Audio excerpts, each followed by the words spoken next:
Olá, amigos. Mais uma vez estamos aqui para estudarmos juntos temas importantes, não só sobre a história, mas sobre o que nós devemos fazer. E o tema de agora é revertendo o pior dos males. Qual será o pior dos males? O que será que pode ser tão mal que pode afetar nossa vida, afetar o povo de Deus, afetar o mundo? Nós vamos ver nessa palestra. O braço direito da mensagem do terceiro anjo. Você já conhece a mensagem do terceiro anjo? Você já tem estudado sobre isso? Você já viu qual é o braço direito dessa mensagem? Nós vamos ver também nessa palestra. Atos capítulo 10, verso 38 diz assim: Deus ungiu a Jesus de Nazaré com o Espírito Santo e com poder, o qual andou por toda parte fazendo o bem e curando a todos os oprimidos do diabo, porque Deus era com ele. Quando Jesus estava nessa terra, ele fazia o bem. Ele andava fazendo o bem. Só que há um grande perigo que nos ronda e que tem causado muito mal entre nós. E esse perigo é a desunião entre ministros e obreiros de saúde. Vamos ver qual é o pior dos males. Meus irmãos, o Senhor pede união, unidade. Devemos ser um na fé. Quero dizer-vos que quando ministros do Evangelho e obreiros na atividade médico-missionária não estão unidos, lança-se sobre nossas igrejas o pior mal possível. Nossos médico-missionários devem estar interessados na obra de nossas associações, e os obreiros de nossas associações devem estar da mesma forma interessados na obra de nossos médicos missionários. Qual foi o pior mal possível que nós vimos aqui? A separação, a desunião entre ministros e os obreiros na parte médico-missionária. Nós precisamos estar unidos se formos finalizar a obra. E eu quero citar para vocês a razão de nós aprendermos tratamentos simples, a razão de mexermos com a obra médico-missionária. Por que Deus quer que o povo dele aprenda tratamentos assim? Nas últimas cenas da história terrestre, graçará a guerra. Haverá epidemias, pragas e fomes. As águas do oceano transporão seus limites. Propriedades e vidas serão destruídas pelo fogo e por inundações. Deveríamos estar nos preparando para as mansões que Cristo foi preparar para os que o amam. À medida que a agressão religiosa destruir as liberdades de nossa nação, os que quiserem permanecer ao lado da liberdade de consciência serão colocados em situações desfavoráveis. Em seu próprio interesse, devem eles, enquanto têm oportunidade, tornar-se entendidos com respeito às doenças, suas causas, maneira de evitá-las e a cura. E os que isto fazem encontrarão um campo de trabalho em qualquer parte. Haverá sofredores, quantidade deles, que necessitarão de auxílio não só entre os da nossa própria fé, mas principalmente entre aqueles que não conhecem a verdade. Vejam o que esse texto diz. Em seu próprio interesse, ou seja, no seu interesse, no meu interesse, é do nosso próprio interesse, enquanto tivermos oportunidade, nos tornar entendidos com respeito às doenças, suas causas e a maneira de evitá-las e a cura. Ou seja, 4 pontos. O que é a doença? O que causa a doença? Como devemos evitar a doença e como poder, então, curar alguém que já está doente? Meu coração se entristece quando olho para nossas igrejas, as quais deveriam estar unidas de alma e coração na prática do trabalho médico-missionário. Desejo dizer-vos que logo não haverá outra obra no setor ministerial, senão a obra médico-missionária. O quê? Daqui a pouco não vai ter mais uma obra na parte ministerial? Não vai ter mais pastores podendo pregar nas igrejas. O que vai haver é oportunidade para trabalhar na obra médico-missionária. Que sério é isso? Aprendam os ministros, os nossos ministros, que adquiriram experiência na pregação da palavra, a dar tratamentos simples. O que os ministros devem aprender? Dar tratamentos simples. E trabalhem então de maneira judiciosa como evangelistas médico-missionários.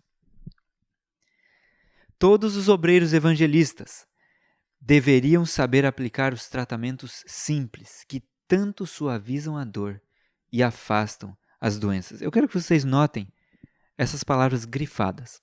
O que está escrito aí?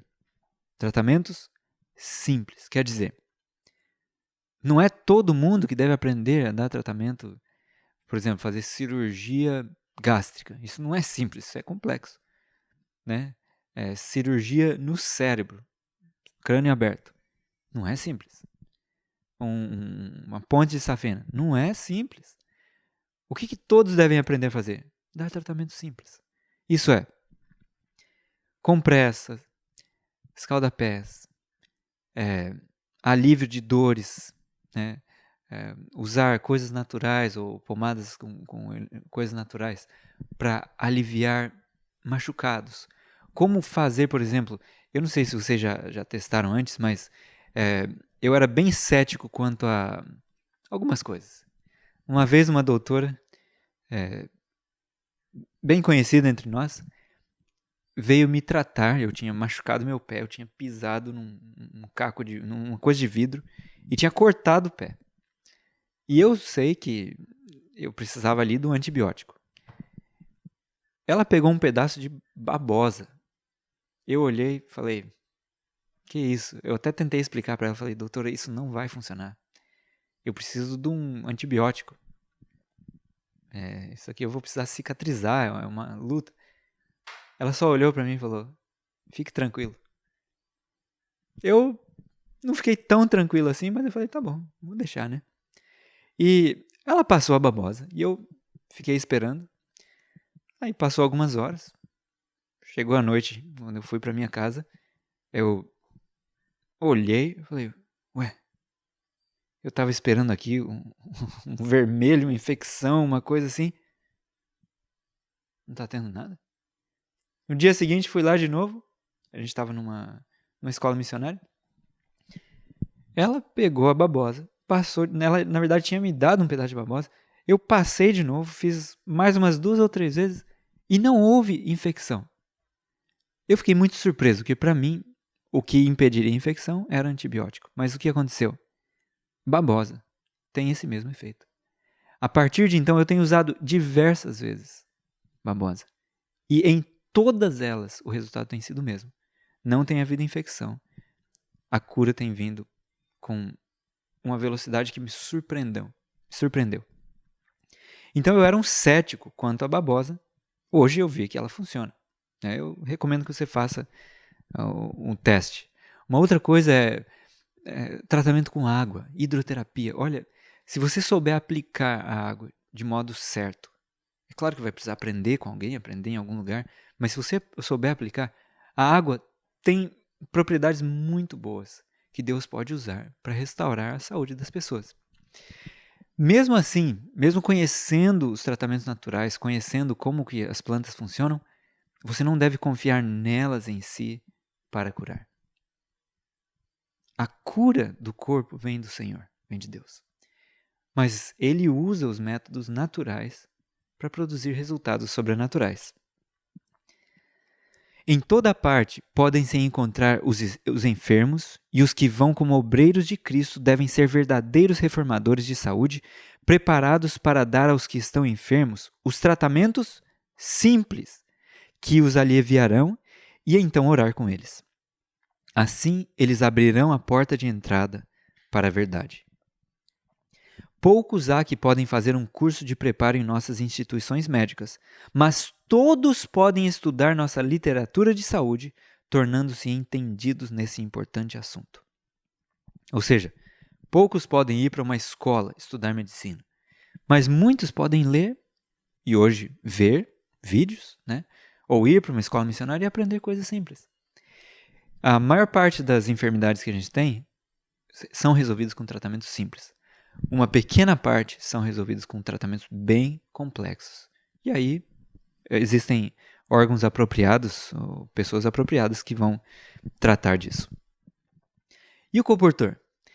Ao ir o colportor daqui para ali, encontrará muitos doentes.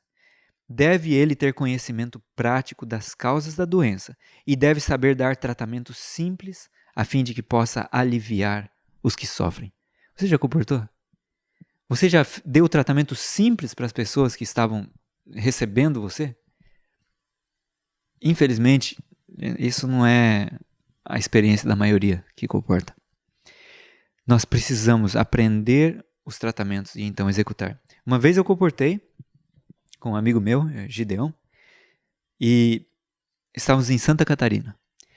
E nós fomos de casa em casa, chegamos numa certa casa, a senhora nos confidenciou, né? Ela estava triste. Ela disse assim, olha, eu tenho problema nos pés e eu vou ter que operar os pés. E ela estava triste. Não confidenciou, ela nos contou. Ela estava muito triste. Nós conversamos com ela. Eu lembrei que minha avó tinha tido também problemas na parte de trombose. E eu lembro que meu pai tinha feito um tratamento com ela, um tratamento natural que tinha resultado no bem. A perna da minha avó estava dura. Ela ia ter que amputar a perna, mas esse tratamento tinha funcionado. E eu falei sobre esse tratamento para essa senhora. Ela quis comprar o livro. Naquela época, a gente pegava o nome da pessoa, depois, no fim do mês, ia lá entregar o livro e receber o pagamento. Então, nós fomos lá no fim do mês. Essa senhora estava radiante. Ela estava esperando a gente, ela estava na janela da casa esperando a gente subir a rua.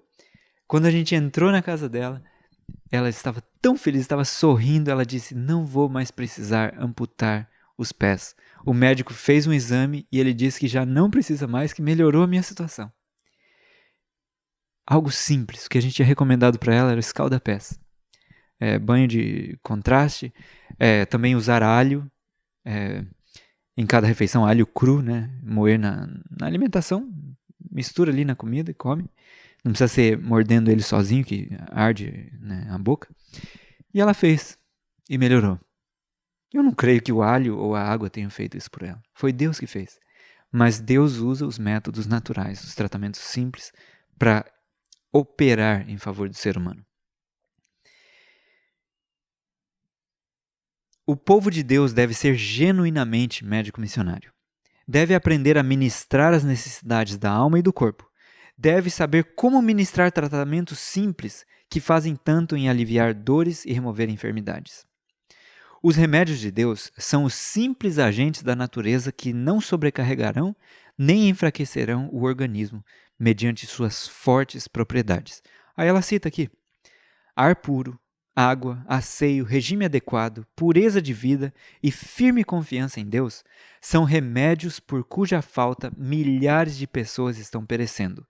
Todavia, esses remédios estão caindo em desuso, porque seu hábil emprego requer trabalho que o povo não aprecia.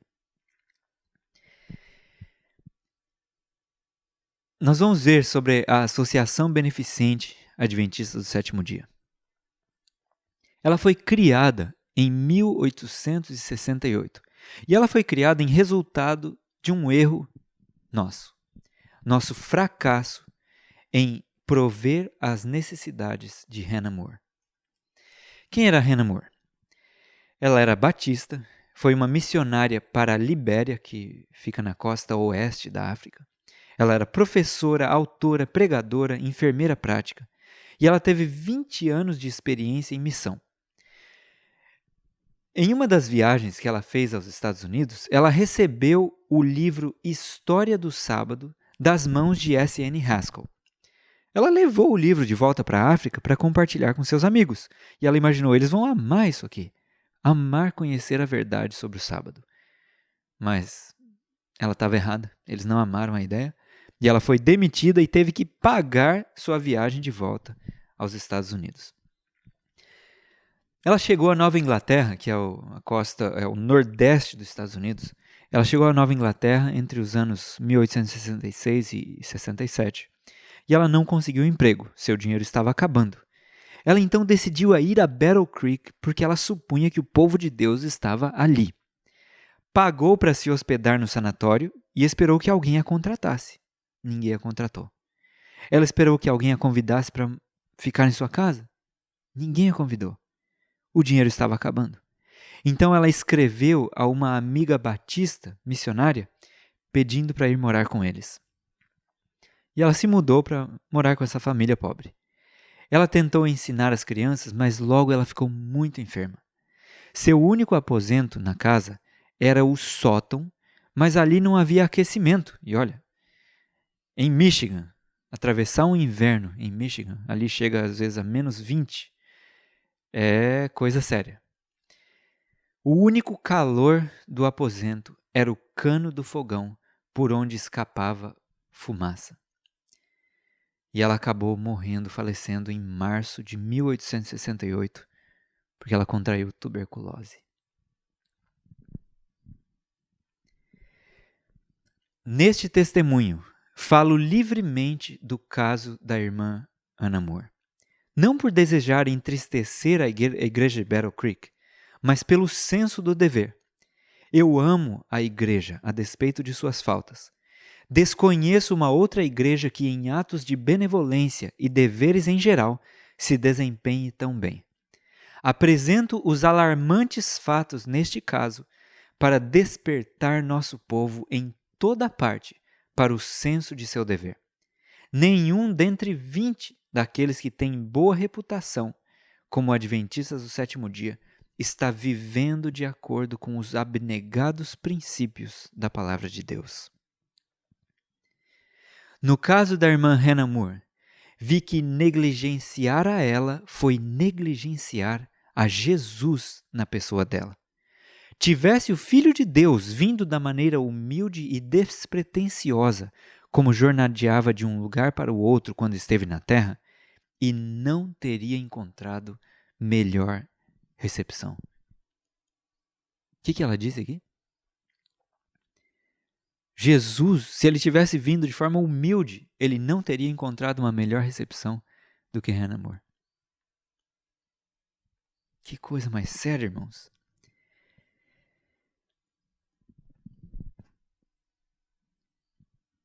Esse fato, essa situação que aconteceu, acabou dando início à obra beneficente entre nós.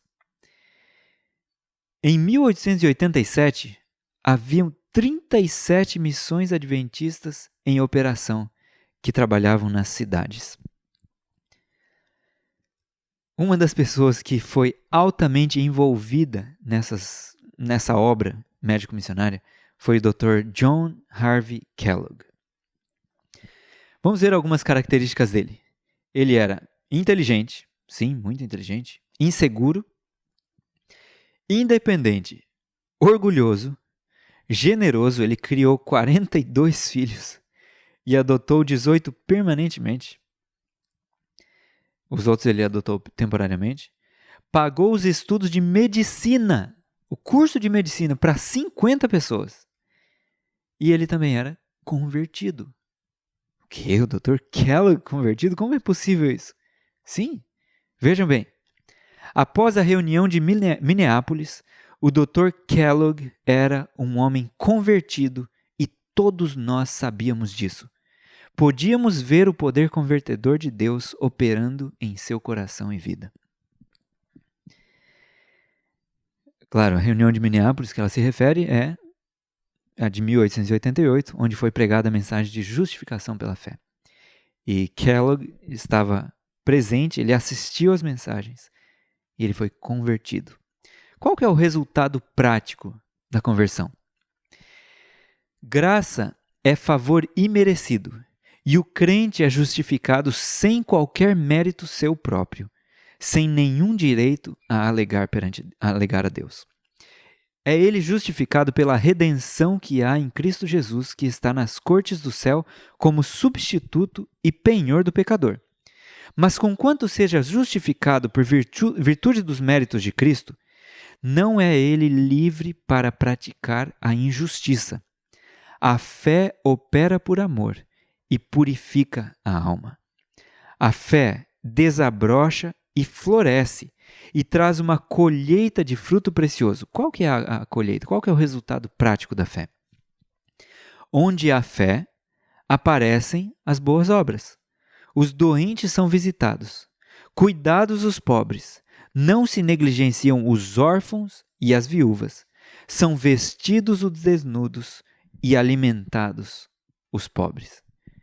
Se Kellogg era um homem convertido, foi isso que ele fez. Em outubro de 1890, o Dr. Kellogg perguntou a Ellen White o que ela achava de ele abrir um orfanato. A resposta dela foi positiva. E, posteriormente, falando para o grupo de obreiros de Kellogg, ela disse assim: enquanto eu me encontrava em Petoskey, tive uma conversa com o médico-chefe de vocês concernente ao estabelecimento de um lar para os órfãos em Battle Creek. Disse-lhe que isso era exatamente o que necessitamos entre nosso povo, e que em empreendimentos como esse, estávamos muito atrás de outras denominações. Qual foi o resultado disso?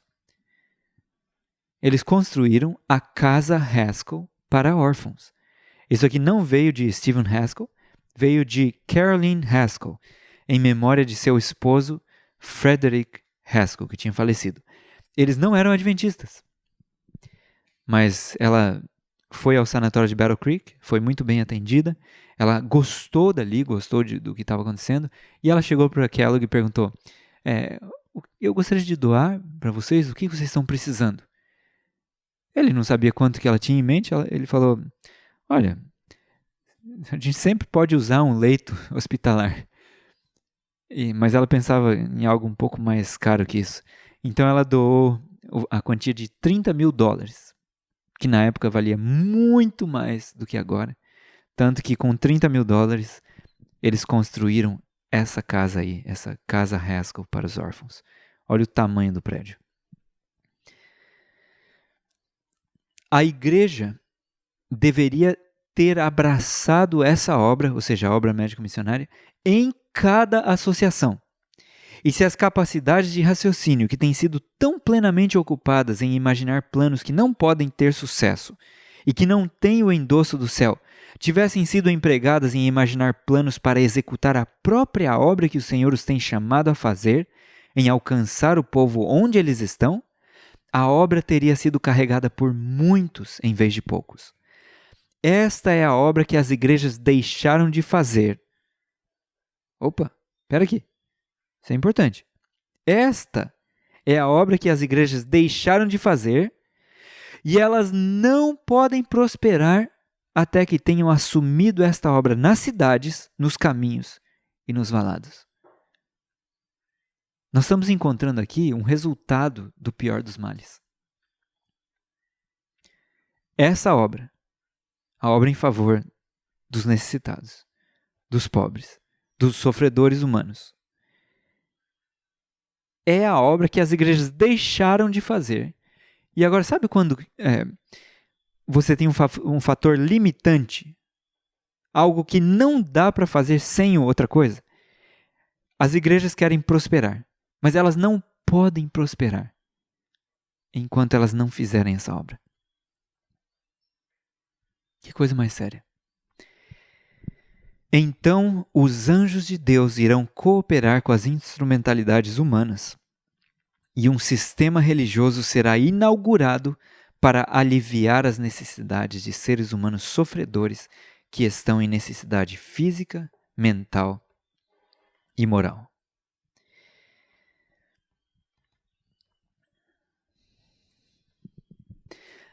A apatia moral que prevalece nas igrejas hoje seria amplamente corrigida se eles considerassem que estão a serviço de Deus para fazer a própria obra que Cristo fez quando esteve na terra e andou fazendo bem.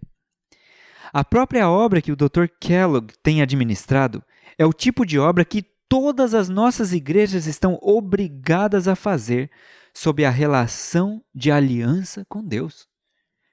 Vocês perceberam isso? Nossas igrejas estão obrigadas a fazer essa obra.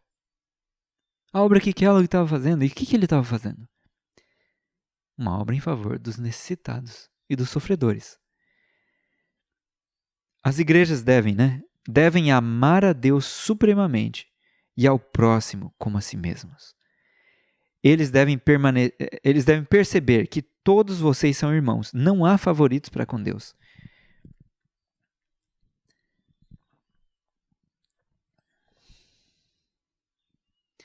Há alguns que se afastam de seus semelhantes e se fecham dentro de si mesmos, e o Evangelho de Jesus Cristo é anulado por sua prática. Suas palavras chegam até o ponto de fazerem expressões de cordialidade, mas os pobres não são vestidos, nem alimentados, nem aquecidos, nem ensinados, nem recebem trabalho pessoal.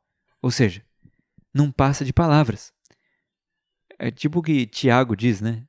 O capítulo lá, que diz, olha, fique quente, que Deus te ajude, né? Mas, e a roupa para ele? Ah não, isso aí, só estou desejando o bem para ele. É mais ou menos isso.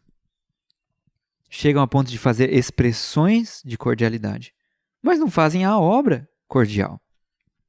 Esses servos indolentes e preguiçosos são abundantes, mas eles dizem e não fazem. Eles próprios carecem de esperança, fé e amor, e não são ajudados pelo Evangelho, pois não são praticantes da palavra. Algumas expressões morais são feitas, e algumas exibições congeladas são mostradas, mas os brilhantes raios do sol da justiça não penetram o coração, iluminam a vida e dão vitalidade à sua experiência religiosa. Eles não conhecem o que significa serviço altruísta a Deus. Muitos consideram que isso algum dia será seu dever. Ou seja, trabalhar em favor das pessoas. Algum dia eu faço. Ajudar os necessitados. Algum dia eu faço. Então, muitos consideram que isso algum dia será seu dever, mas não pode ser agora. Eles o contemplam de longe como algo para o qual não estão preparados, quando deveria ter sido introduzido em sua vida logo no início de sua experiência religiosa. Essa obra em favor dos necessitados, dos sofredores, deveria ser o beabá, o básico do cristianismo. Quando Jesus veio aqui, ele curou mais do que pregou. Hoje a gente pega a parte que foi uma parte que ele fez, pregar, e a parte de curar, quase esquecida, quase insignificante entre nós. Por exemplo, nós temos o Hospital Adventista em São Paulo, temos a Clínica Adventista em São Roque, e temos o Cevisa, temos vários, só no estado de São Paulo. Mas quantas igrejas nós temos em São Paulo? Tinha mais de 500 igrejas, isso há anos atrás, só na cidade, só na Paulistana, só na cidade de São Paulo. Mais de 500 igrejas. E se a gente tivesse lugares pequenos de benefício, de obra beneficente, espalhados por toda parte, que bênção que isso seria. A obra de Cristo, ministrar a outros. Durante seu ministério, Jesus empregou mais tempo em curar os doentes do que em pregar. Seus milagres testificavam a veracidade de suas palavras, de que não viera destruir, mas salvar. Sua justiça ia adiante dele, e a glória do Senhor lhe servia-lhe de retaguarda. Nós já lemos esse verso. Jesus andou por toda parte, fazendo o bem e curando a todos os oprimidos do diabo, porque Deus era com ele. E se Deus era com ele e ele fazia o bem, Deus sendo conosco, nós deveríamos fazer o bem. Deus habitando em nós, Deus quer habitar em nós, vai nos levar a fazer o bem. Quando Jesus foi para o Monte da Transfiguração, os discípulos viram algo maravilhoso acontecendo. Eles viram o Pai, a glória excelsa do Pai, circundando a Cristo. Eles ouviram a voz do Pai e eles estavam num ápice religioso. de experiência espiritual. Aí eles desceram do monte e com o que eles se deparam? Qual é a situação ali? O menino que era endemoniado. E o pai dele ficava desesperado porque ele viu os discípulos de Cristo tentando expulsar o demônio e o demônio não saía, caçoava deles.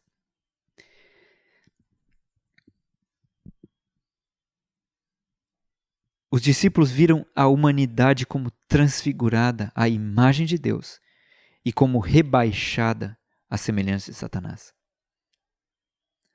Da montanha onde conversou com os mensageiros celestiais e foi proclamado Filho de Deus pela voz saída da radiante glória, viram Jesus descer para enfrentar aquele tão desolador e revoltante espetáculo.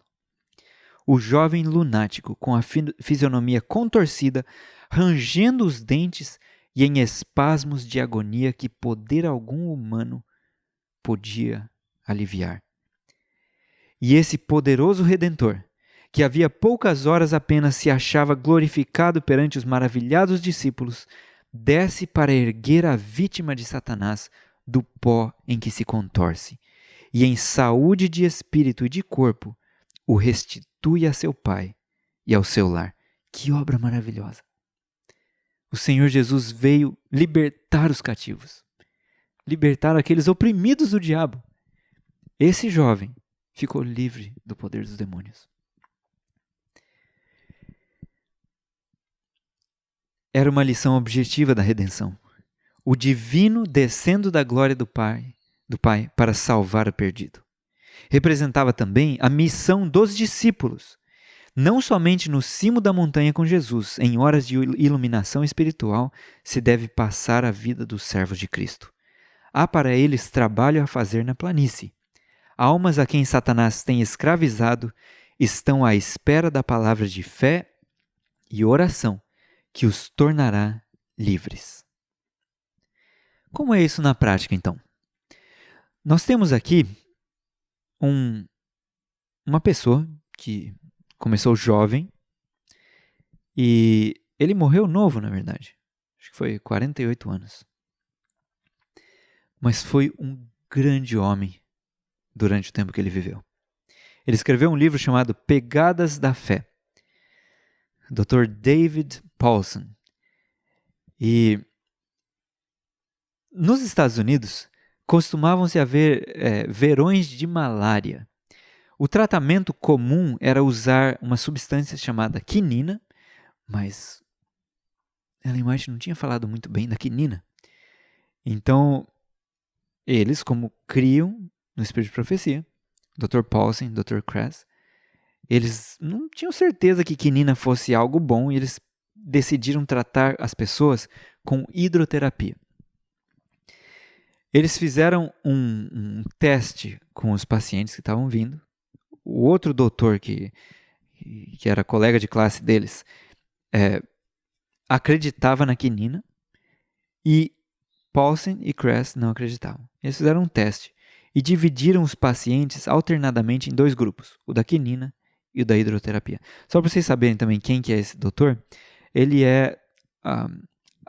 nas coleções de Ellen White, você tem uma coleção que chama The Paulson Collection, a coleção Paulson. E você tem uma outra que chama The Kress Collection, a coleção Kress. São esses dois homens aqui, David Paulson e Daniel Kress. Daniel Kress era aquele médico que estava na Austrália. Ele tinha deixado de usar todos os alimentos animais. E ele começou a ficar mal. Ficou bem doente. E ele estava a ponto de morrer. Ellen White escreveu para ele e disse assim: ponha na sua dieta algo que você deixou fora. Coma ovo e não pense nem por um momento que vai ser pecado comer ovo. Ele, como ele cria no Espírito de Profecia, atendeu a esse conselho, revigorou e ele passou a funcionar normalmente depois. E ela disse que há propriedades curativas no ovo. Para outras pessoas ela disse, olha, não dê ovo para eles. Por quê? Especialmente para jovens, adolescentes, que estão na puberdade, entrando na puberdade. Os hormônios estão trabalhando ativamente. o ovo ele vai fazer com que esses jovens tenham mais tendências ainda a exprimir seus hormônios, tornar mais difícil o manter-se controlados pela parte mais nobre do ser humano, né? E não pela parte baixa. Já para o Dr. Daniel Kress, ele estava morrendo, e eu imagino, é só uma conjectura, né, que fosse falta de vitamina B12. E a pessoa pode morrer com falta de vitamina B12. O ovo tem isso. Eu não acho que tinha extrato de vitamina B12 na época. Então, ela recomendou o ovo para ele e ele voltou ao normal. Ganhou forças novamente e passou a funcionar normalmente. Nós devemos tentar substituir tudo que é nocivo por coisas boas. Eu sugiro que vocês usem vitamina B12, usem vitamina D, né? Há dias que você não consegue tomar o sol o suficiente, e mesmo quando você está numa luta, está no início, por exemplo, de gripe, use vitamina D, né? Peça orientação para quem entende da área, para algum amigo médico, e pergunte quanto devo tomar de vitamina D no início de dificuldade assim. Ou se eu for tomar com uma certa frequência, quanto eu devo tomar? E não deixe de tomar vitamina B12. Sabe? Tem pessoas que passam a um certo extremismo dizendo assim, eu não quero nada de suplementação. Isso é extremismo. Por que fazer isso? Você pode morrer sem vitamina B12. Uma criança pode morrer sem suplementar, se ela não usar nada de suplemento ou nada de fonte. Tá? Esse experimento já foi tentado por algumas pessoas que chegaram à conclusão que elas estavam piorando, elas iam morrer. E aí elas mudaram e elas anunciam isso, elas pregam isso. Então, esse verão de malária, algumas pessoas foram postas no grupo da quinina e outras no grupo do tratamento hidroterápico. Paulson, contando sobre isso, ele diz assim: nós medimos a temperatura cuidadosamente a cada 15 minutos. Por que tinha que medir a temperatura? Porque a malária dava esses calafrios na pessoa e aí o corpo subia a temperatura. E a pessoa tinha uma febre forte. Então ele disse, nós medimos a temperatura cuidadosamente a cada 15 minutos. Assim que notamos o mínimo aumento na temperatura, essa era uma indicação para nós de que o calafrio estava chegando. Imediatamente colocávamos o paciente em um fomento quente, causando profunda transpiração. E, portanto, caso tivéssemos feito o processo no momento certo, invariavelmente impedíamos o calafrio. O paciente transpirava por um tempo, nós o tirávamos do fomento, cuidadosamente, e desde que fosse a variedade de malária do dia alternativo, nós então dávamos tratamentos tônicos, isso é, quente e frio. No dia seguinte, novamente adotávamos o programa de medição de temperatura. Descobrimos invariavelmente que o aumento de temperatura demorava muito mais, mostrando que estávamos ganhando ascendência. Continuávamos com o mesmo programa. Frequentemente não precisávamos fazer isso a terceira vez. O trabalho havia sido feito e em 1 semana ou 10 dias o paciente ficava completamente restaurado. Certo dia, um homem idoso, fraco e esgotado entrou tão carregado de malária que parecia estar à beira do túmulo. De acordo com o revezamento, ele pertencia à lista da quinina. O médico, após avaliar a situação, disse que não se atrevia a assumir o caso. Portanto, ele foi transferido para a nossa lista, a da hidroterapia. Jamais esquecerei quando o Dr. Kress e eu fomos ao chalé Cushman e dissemos sinceramente a Jeová que seus princípios estavam sendo testados e imploramos a ele que vindicasse o que ele havia dito. Então pegamos o caso. Em 1 semana, o homem recuperou a saúde. Vamos ver quais são os resultados da quinina e os resultados do tratamento hidroterápico. Primeiro, quinina. Um paciente teve surdez permanente. Outro teve deficiência mental e alguns outros tiveram complicações menores. Agora, resultados do tratamento hidroterápico, fomento quente. Nenhum paciente teve complicação séria. Que coisa interessante, né? E Paulson trabalhou muito em favor das pessoas de Chicago. Ele menciona algumas vidas transformadas. Por razão do tempo, eu só vou poder mencionar aqui uma ou duas. Mas ele diz assim: certa noite eu estava na missão Lifeboat que mantínhamos na rua State, né, na rua do estado, em Chicago. Um homem na audiência estava tão bêbado que ele não parava de se levantar tentando dizer algo. Então, eles estavam numa palestra, o homem se levantava e tentava falar alguma coisa, mas ninguém entendia. Isso tendia a interromper a reunião. Eu o peguei pelo braço e o convenci a me acompanhar até o andar de cima. Tentei impressioná-lo com a importância de se livrar do hábito de beber. Ele disse que havia sido um bêbado por 40 anos e que não ia adiantar qualquer esforço. Sentia então a convicção de que o Senhor poderia fazer algo por aquele pobre homem, embora eu não o pudesse. Apesar de sua objeção, consegui colocá-lo de joelhos e orei sinceramente ao Senhor para libertar essa pobre criatura. Então lhe pedi que ele orasse. Ele me disse que não conseguia, que não sabia como orar. Eu lhe disse que apenas pedisse ao Senhor para livrá-lo do hábito de beber. E finalmente ele deixou escapar as seguintes palavras: Senhor, se você pode fazer alguma coisa por um pobre vagabundo como eu, gostaria que você o fizesse. Amém. Palavra simples, né? Quantas vezes a gente olha para bêbados e, sei lá, drogados, andando no meio de São Paulo, né? E você pensa, isso aí não tem solução. Não tem nada que eu possa fazer por ele. Mas olha aqui, um homem que estava tão bêbado que parecia que não tinha solução. 40 anos bebendo. Já tinha desistido de tentar parar. E Paulson vai e fala, vamos orar. E ele ora essa oração simples, essa oração que a gente não oraria. A gente tentaria falar algo melhor, algo diferente.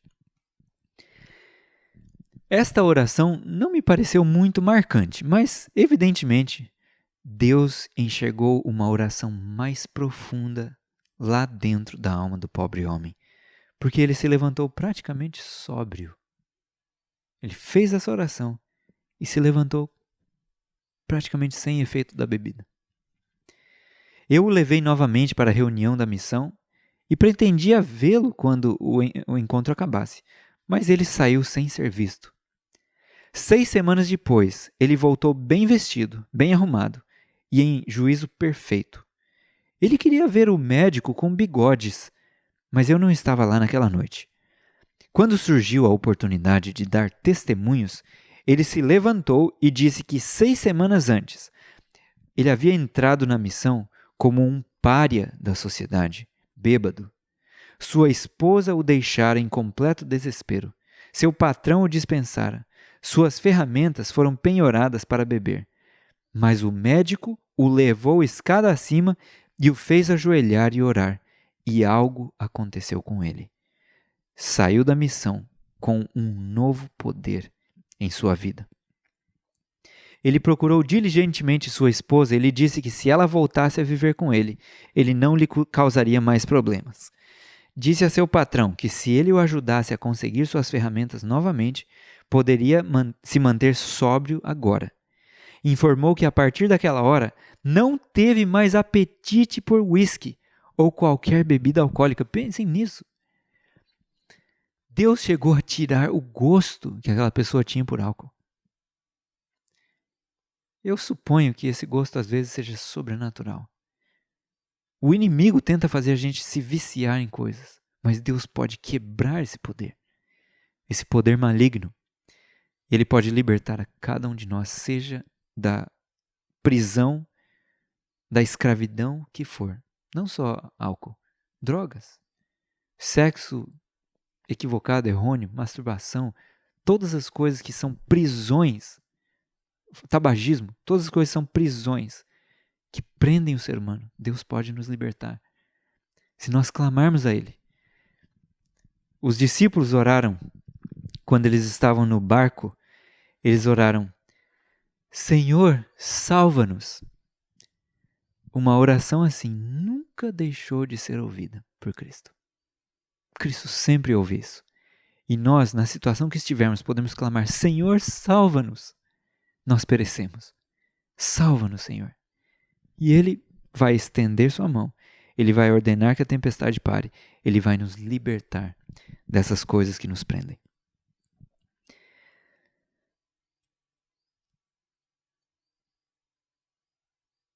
Como nosso tempo está esgotando, nós vamos pular aqui algumas dessas e vamos para o próximo passo, que foi o desvio. Se Deus estava usando a obra médica missionária, Kellogg e outras pessoas estavam ativamente trabalhando, o que aconteceu no caminho? Houve um desvio. Kellogg recebeu tanta oposição que ele se virou contra os ministros. E ele passou a fazer a obra de modo independente deles. Ele falou: vocês não querem ir comigo? Fiquem aí, eu vou fazer sozinho, não preciso de vocês. E houve um racha, um cisma entre a obra ministerial e a obra médico-missionária. Ele construiu um grandioso trabalho em Chicago, mas apenas em Chicago. E Deus mandou alertas. Esse não era o plano de Deus. Construir uma obra totalmente focada só em uma cidade. Deus mandou alertas através da sua mensageira, Ellen White. Ela viu um anjo com uma espada apontada para Battle Creek. Isso é algo assustador, é um alerta forte, mas nem todos ouviram o alerta. Nem todos atenderam ao alerta. Sutherland e McGann saíram de Battle Creek. Eles tiraram o colégio, pegaram o colégio de Battle Creek e levaram para onde é a Andrews hoje. Eles compraram a propriedade em Berrien Springs e transferiram o colégio para essa fazenda em Berrien Springs. Ou seja, Sutherland e McGann foram para lá. Mas Kellogg, que era o diretor do sanatório, não deu ouvidos a isso. E teve mais um lugar que não deu ouvidos também, que era a publicadora. De repente, em fevereiro do ano 1902, houve um fogo no sanatório que começou a queimar e ele incendiou o sanatório todo. Os bombeiros foram chamados para apagar o fogo. Eles vieram, eles lutaram e eles ficaram arrasados porque eles não conseguiram parar o fogo. Kellogg não estava em Battle Creek nessa hora, ele estava em Chicago e ele estava voltando de Chicago para Battle Creek, de trem. De repente, nessa viagem, ele ele viu um daqueles meninos vendendo jornais e o menino falando: extra, extra, sanatório de Battle Creek queima até o chão. Ele pegou o jornal, leu e ele foi à pessoa responsável ali no trem e ele pediu uma prancheta com algumas folhas de papel. Ele começou a desenhar, fazer o planejamento de um sanatório ainda maior. Só que o sanatório de Battle Creek ele já era grande. Ele tinha, se não me engano, era 800 leitos. Armoit tinha escrito para Kellogg, dizendo, em vez de ter uma instituição tão grande, um sanatório tão grande, era melhor fazer 10 sanatórios menores. Ou seja, se você usar matematicamente a instrução, isso mostra que o ideal para um sanatório seria até 80, eu não lembro se era 800 ou 900, 80, 90 leitos. Aí já deveria se construir um outro sanatório. Kellogg não deu ouvidos à instrução que Deus tinha dado. O sanatório foi queimado, ele planejou fazer um sanatório ainda maior. Mas como que ele ia ter dinheiro para construir o sanatório? Ele teve uma ideia. vou escrever um livro, toda a denominação vai vender esse livro e nós vamos angariar recursos assim para construir o sanatório. E ele escreveu um livro chamado O Templo Vivo. O Templo Vivo. Ele foi tentar imprimir esse livro, mas alguns levantaram a lebre ali e disseram, opa, tem panteísmo nesse livro. Não dá para a gente imprimir. E eles fizeram uma comissão para tentar votar se iam imprimir ou não o livro, a igreja fez. Eles descobriram que a comissão não chegou a um acordo. Então eles fizeram uma subcomissão que deveria reportar a comissão. Essa subcomissão era composta de 4 pessoas,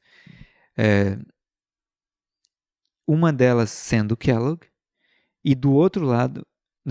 4 pessoas, e uma delas sendo Prescott. 3 votaram a favor de imprimir o livro pela igreja. Prescott, votou contra imprimir o livro. A Associação Geral tomou a posição de Prescott e decidiu não imprimir o livro. Kellogg ficou frustrado, mas ele falou assim, tá bom, vocês não vão imprimir o livro? Eu vou imprimir por mim mesmo. Então o que ele fez? Ele deu a volta, vamos dizer, no quarteirão. A Review and Herald tinha a ala da igreja denominacional e ela tinha uma área comercial que atendia pedidos de publicação na cidade de Battle Creek. Ele deu a volta e foi na ala comercial da Review and Herald e falou assim, eu quero imprimir esse livro. Eles falaram, tá bom, você vai pagar? Tá bom, a gente é comercial. Então eles prepararam o livro na publicadora adventista, algo que continha panteísmo, que era muito sério, muito, muito mal, seria muito mal. E eles prepararam o livro inteiro com chapas. Naquela época não se usava, não tinha computadores, não tinha impressora assim como a gente conhece. Você punha letra por letra, caractere por caractere, em chapas, com tipos móveis, que eram as letras. E aí você criava uma chapa de impressão. E aí, a partir de então, daria para imprimir os livros, as páginas, né? Depois eles montavam todas as páginas. Ou seja, cada chapa imprimia, vamos supor, se for 3.000 unidades do livro, 3.000 vezes aquela chapa. 3.000 folhas vão sair dali, aí punham mais folhas, a próxima folha e tal. E iam fazendo essa construção do livro. O trabalho era imenso, né? Hoje a gente está num paraíso comparado com o que eles tinham. Então eles prepararam o livro. Na manhã seguinte que eles prepararam o livro, eles iam imprimir esse livro. Eles prepararam as chapas, eles iam começar a impressão na manhã seguinte. Naquela noite, um fogo consome a Review and Herald, a publicadora adventista, e queima totalmente. Queimou até as chapas do livro do Loughborough, que chamava O Surgimento e Progresso dos Adventistas do Sétimo Dia, e ele teve que reescrever o livro, ele reescreveu em 1905, e ele deu um outro título, que ele chamou O Grande Movimento Adventista. Então queimou um monte de coisas, e os bombeiros foram novamente chamados. Eles tentaram apagar, tentaram, e por fim, estava tudo queimado, eles não conseguiram apagar. E eles vieram para os adventistas e falaram assim, não chame a gente mais para apagar fogo de adventista. Nós não conseguimos apagar esses fogos. A gente jogava água, parecia que estávamos jogando combustível. O fogo não parava. Isso me lembra do anjo com a espada de fogo apontado para Battle Creek. Kellogg, entretanto, não cedeu e ele foi construir um sanatório ainda maior. E continuou com a briga com os ministros até o ponto de tomar o sanatório da igreja. E ele achou que ele ia ficar com ele e tal, mas posteriormente ele perdeu o sanatório. E hoje o sanatório de Battle Creek, que Kellogg construiu um prédio enorme, é um prédio do governo americano. Esse Kellogg foi o mesmo que inventou os sucrilhos, né, que a gente já conhece, e o irmão dele era quem comercializou os sucrilhos, por isso que chama Kellogg's, do Kellogg, né? Quais são as consequências desse desafio a Deus, né? Primeiro, o sanatório se queimou, a publicadora se queimou, mas tiveram consequências ainda piores que essas pontuais. Ellen White tinha escrito: não é plano de Deus que nosso povo se amontoe em Battle Creek. O povo estava amontoado lá. Ela disse também: hoje recebi uma carta do irmão Daniels relativa à destruição das instalações da Review and Herald através do fogo. Sinto-me muito triste quando considero a grande perda que sobreveio à causa. Sei que este deve estar sendo um tempo muito difícil para os irmãos que tomam conta do trabalho e para os obreiros em geral. Sou afligida com todos que são afligidos, mas não me senti surpresa pelas notícias tristes, pois nas visões da noite vi um anjo em pé com uma espada flamejante estendida sobre Battle Creek. Uma vez de dia, enquanto a caneta estava em minha mão, perdi a consciência e parecia como se essa espada de fogo estivesse voltando-se primeiro em uma direção e então para outra. Desastre parecia seguir-se a desastre, porque Deus era desonrado pela invenção de homens que procuravam exaltar e glorificar a si mesmos. Por que alguém faria uma instituição grande, gigantesca, um prédio enorme? Quando Deus diz, não faça isso. Na minha obra, faça coisas menores para se espalhar. Não se concentre tudo em um lugar. Chegou um ponto que Kellogg empregava mais pessoas sob ele, sob o direto comando dele, do que toda a denominação. Tinha mais gente trabalhando para ele no sanatório do que toda a denominação. E esse era o início da denominação. Não tanto o início, mas era nos anos um pouco mais iniciais. Era para exaltar a si mesmo. Kellogg não estava mais ouvindo a Deus. Ele estava ouvindo o outro lado. A irmã escreveu para ele, a respeito do livro O Templo Vivo. Ela disse assim: havia um anjo ao seu lado quando você estava escrevendo esse livro. E era o anjo que começou a rebelião no céu. Ele estava sob direta influência do príncipe das trevas. E os efeitos, as consequências disso não pararam aí. Elas foram aumentando mais e mais. E nós podemos ver esse efeito até hoje. Ela disse assim: nas visões da noite, vi uma espada de fogo pendurada sobre Battle Creek. Irmãos, Deus está agindo seriamente conosco. Quero dizer a vocês que, se depois das advertências dadas nesses incêndios, os líderes de nosso povo continuarem do mesmo modo, assim como fizeram no passado, exaltando-se a si mesmos, Deus tomará os corpos a seguir. Tão certo como ele vive, ele falará com eles em uma linguagem que eles não podem deixar de entender. Primeiro, o que foi tocado foram os prédios, os edifícios.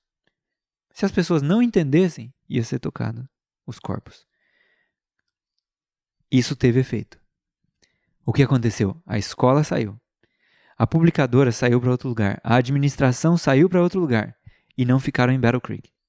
Unicamente o sanatório ficou lá. E para compensar esse trabalho que Kellogg estava fazendo apenas lá e tentando tomar da igreja o sanatório, a igreja abriu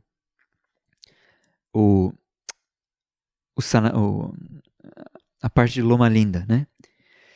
Essa história de Loma Linda é muito interessante. Foi algo dirigido por Deus e faz-se necessário falar isso numa outra palestra. Mas eu só quero contar para vocês um pequeno detalhe aqui. Deus mostrou para a sua mensageira que Loma Linda deveria ser comprada. As pessoas não queriam comprar ali por medo da parte financeira. Mas Deus usou um homem chamado John Burden para comprar Loma Linda. Esse homem foi lá e no temor de Deus, em fé, ele fechou o negócio com as pessoas que estavam vendendo, mas eles não tinham dinheiro ainda. Então ele fechou o negócio e eles dividiram em algumas prestações e chegou a hora de pagar. E eles não tinham dinheiro. Então o presidente, que se eu não me engano era o A.J. Daniels na época, estava sentado, eu não sei se era A.J. Daniels, o presidente da Associação Geral, ou o presidente da Associação Local, que estava ali com ele na hora. Mas o presidente falou assim: e aí, irmão Daniels, o que nós fazemos? Nós temos que pagar, tá chegando o horário. Vamos dizer que o horário é 11h30 da manhã. Tinha que ir lá depositar esse valor na conta dos donos, né? O irmão Burden falou assim: que tal se a gente orar? Aí ele falou: muito bem, irmão Burden, vamos orar. E eles se ajoelharam, oraram, se assentaram novamente e o presidente falou: e agora, irmão Burden, o que a gente faz? O irmão Burden estava um pouco assim, sem saber o que dizer, e ele disse: por que a gente não vai ver se chegou alguma correspondência para nós? Aí ele falou: tá bom, vamos lá ver. E isso era, vamos dizer, quase 11 da manhã. E eles foram lá para ver se havia chegado correspondência. E por incrível que pareça, tinha um cheque que chegou por correspondência, que era o valor que eles tinham que pagar. E eles foram, pegaram o cheque, levaram para o banco, depositaram. E assim Loma Linda foi sendo paga. Até que ela foi finalmente paga totalmente. Chegou um momento que Deus mostrou para Ellen White que eles deveriam comprar as terras ao redor ali. Tinha uma plataforma, um depósito, uma estação de trem, bem na frente, descendo ali da colina de Loma Linda, uma estação de trem, passa a ferrovia ali na frente, e Deus tinha mostrado para ela que eles deveriam comprar. Aí ela olhou e ela falou assim, disse-me o mensageiro, disse o anjo, comprem tudo. E ela tinha olhado para vários terrenos ali, e eram uns 3 ou 4 que estavam ali na frente. Ela falou: comprem tudo. O povo que estava ali com ela a relembrou, como se Deus precisasse ser instruído por homens, né? O anjo fala: comprem tudo, mas o povo chegou para ela e falou assim: olha, irmã, a senhora esqueceu que a gente está com dívidas e que estamos com dificuldades financeiras? Ela falou assim: devemos nos contentar com o que tivermos. E saiu. Dali a pouco tempo, bem pouco tempo,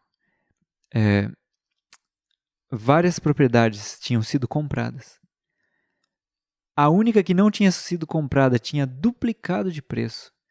E os adventistas perderam a chance de comprar aquilo ali. Que expandiria, daria um tamanho maior para a universidade. Teria mais espaço para plantio e outras coisas. Enfim, nós devemos agir quando Deus fala. Devemos agir em fé. Por quê? Porque a palavra que Deus fala tem poder de realizar o que ela fala. O poder não está em nós, está na palavra. Se você crer na palavra, a coisa vai acontecer. Como já foi no passado? Como é que foi a obra médica missionária do jeito que Deus falou? Não só como Kellogg estava fazendo, concentrado em um lugar, mas espalhado. Vejam bem, houve o que Deus descreveu para nós, como igreja, como a colmeia de São Francisco. Em 1870, eu acho, 70 alguma coisa, Ellen White tinha visto 2 colmeias, uma representando o trabalho sendo feito em Oakland, a outra em São Francisco. Oakland estava muito mais ativo que São Francisco. Só que em 1906, São Francisco, a primeira coisa era 76, tá? 1876. Em 1906, a colmeia de São Francisco tinha mudado muito. E eles passaram a ser ativos trabalhadores. Ela diz aqui, durante os últimos poucos anos, a colmeia em São Francisco tem sido, sem dúvida, uma colmeia muito ocupada. Muitos setores do trabalho cristão têm sido desenvolvidos por nossos irmãos e irmãs. Neles se incluem a visitação dos enfermos, aos enfermos e desamparados, fundação de lares para órfãos e a obra em favor dos desempregados, o cuidado dos doentes, o ensinamento da verdade de casa em casa, distribuição de literatura e a promoção de classes sobre vida saudável e o cuidado dos enfermos. Uma escola para crianças é dirigida no porão da casa de culto da Rua Laguna. Durante algum tempo foi mantido um lar para trabalhadores, que é um albergue, né, em uma missão médica. Na Rua do Mercado, próximo ao Teatro Municipal, havia salas de tratamentos que funcionavam como sucursais, ou seja, ramificações do Sanatório de Santa Helena. No mesmo local, havia um armazém de alimentos saudáveis, ou seja, uma loja de produtos naturais. Próximo ao centro da cidade, não distante do edifício Call, era dirigido um restaurante vegetariano, o qual funcionava 6 dias da semana e ficava inteiramente fechado aos sábados. Ao longo do Ancoradouro, realizava-se trabalho missionário a bordo, ou seja, até em navios eles estavam fazendo. Em várias oportunidades, nossos pastores dirigiram reuniões em grandes salões na cidade. Assim, a mensagem de advertência foi dada a muitos. Então agora eu quero que você pense, que obra maravilhosa estava sendo feita em São Francisco? Por que nós não fazemos isso aqui também? Por que nós não trabalhamos em favor das cidades desse jeito? Olha, sala de tratamentos, sala de produtos, de alimentos saudáveis, né, produtos naturais, restaurante vegetariano, trabalho até em navios, reuniões, sim, reuniões de evangelismo, escola para crianças, albergue, missão médica, visitação aos enfermos necessitados, ensinamentos de verdade de casa em casa, distribuição de literaturas, né? A gente faz algumas dessas coisas, mas seria tão bom se nós fizéssemos bem mais coisas. Eu quero terminar com esses pontos aqui. Por que ainda estamos aqui? A sugestão é que nós ainda estamos aqui porque não entendemos qual é o pior dos males. Ainda não unimos a obra ministerial com a obra médico-missionária. A gente vai ver alguns textos aqui que são chocantes. Textos do Espírito de Profecia, falando sobre o atraso. E você pode até dizer assim, mas como um atraso? Atraso do quê? Atraso na vinda de Cristo? Como que é possível isso? A vinda de Cristo não pode atrasar. Eu peço que você leia os textos. Se você fechar a sua mente, você não vai entender.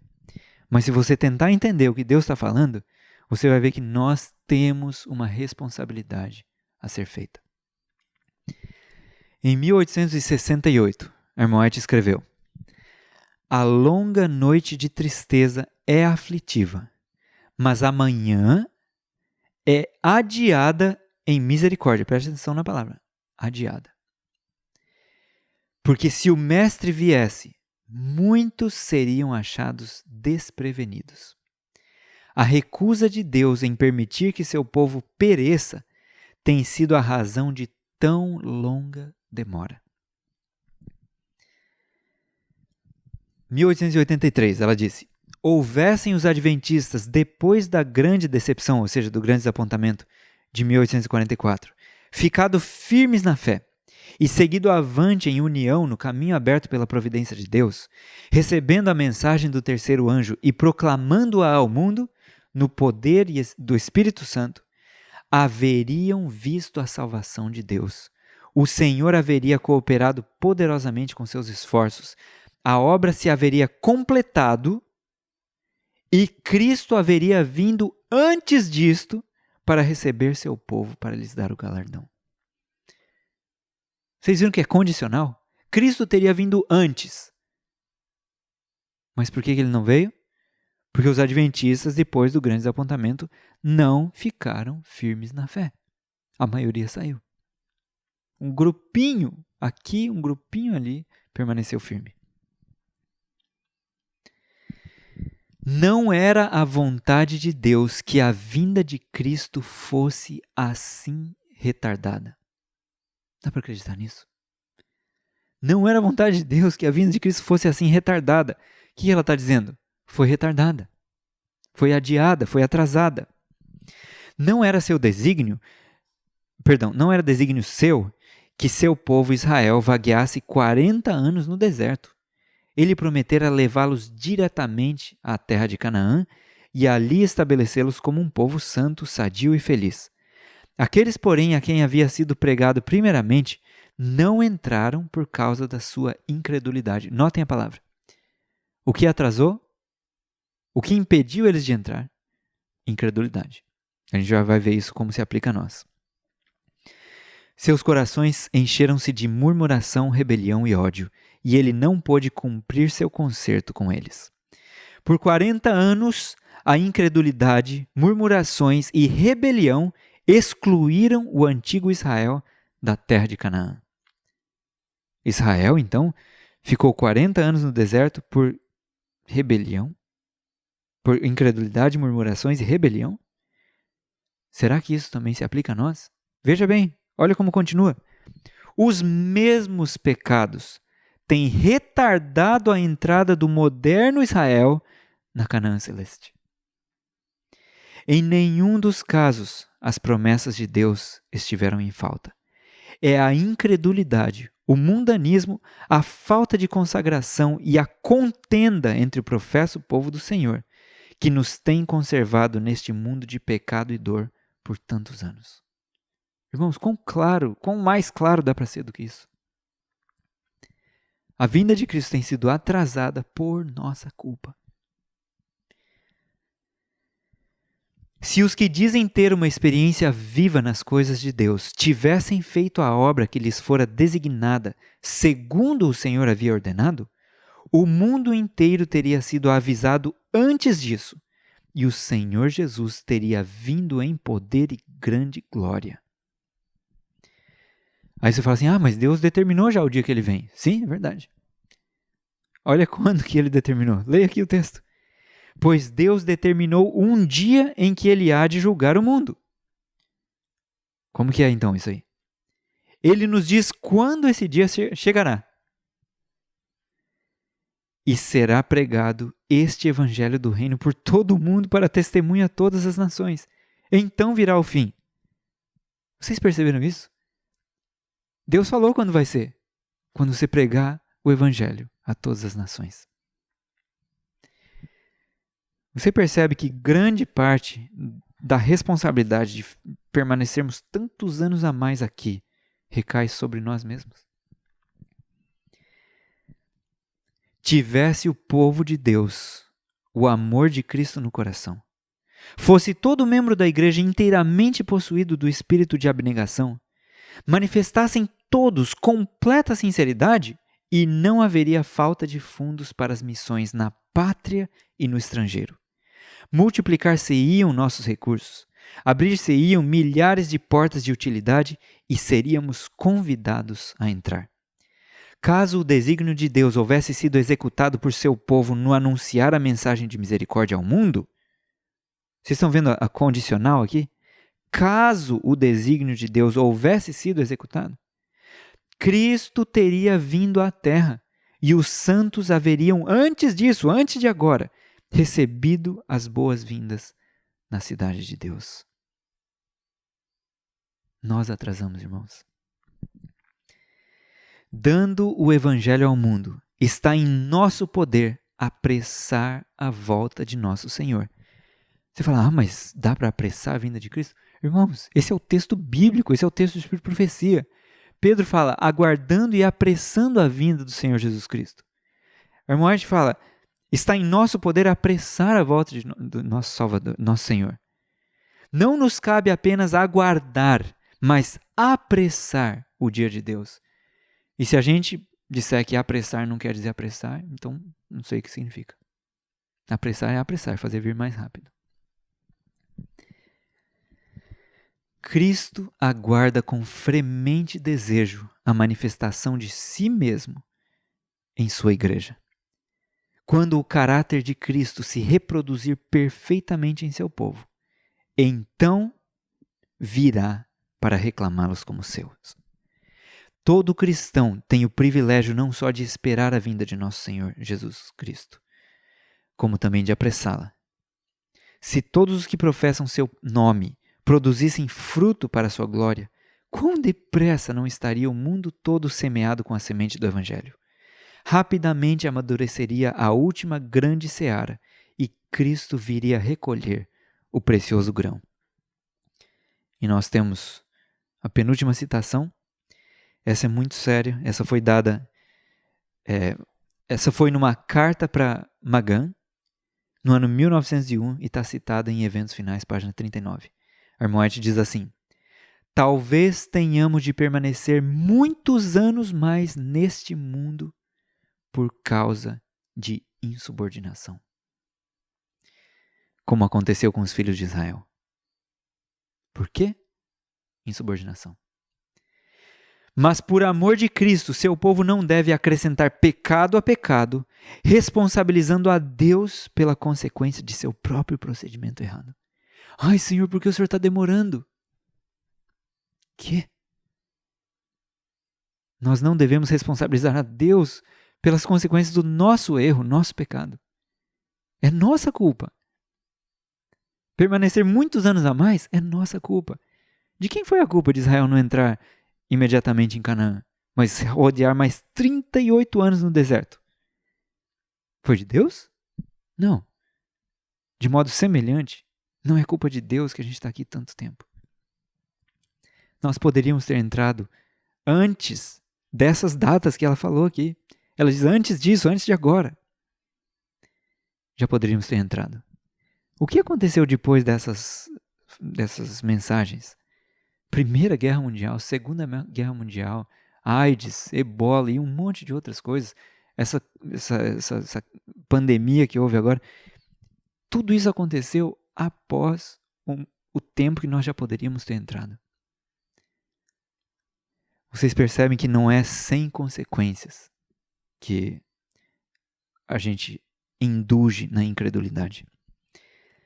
Sei que o povo de Deus, sei que se o povo de Deus houvesse mantido viva ligação com ele, se lhe houvessem obedecido a palavra, estariam hoje na Canaã Celestial.